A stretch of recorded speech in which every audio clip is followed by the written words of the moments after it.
মধ্যপ্রাচ্য সংঘাতের অর্থনৈতিক প্রভাব মার্কিন পরিবারে পড়ছে, কারণ উত্তেজনা বাড়ায় জ্বালানি ও মুদি পণ্যের দাম বাড়ছে।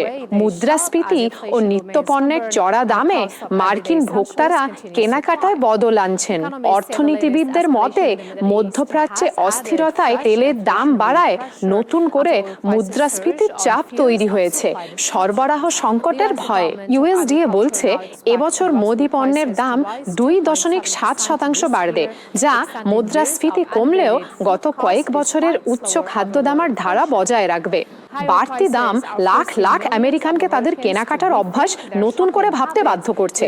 অনেকেই এখন খরচ কমাতে ডিসকাউন্ট, রিটেলার, সুপারমার্কেটে নিজস্ব ব্র্যান্ড এবং বিভিন্ন প্রচারমূলক অফারের দিকে ঝুঁকছেন।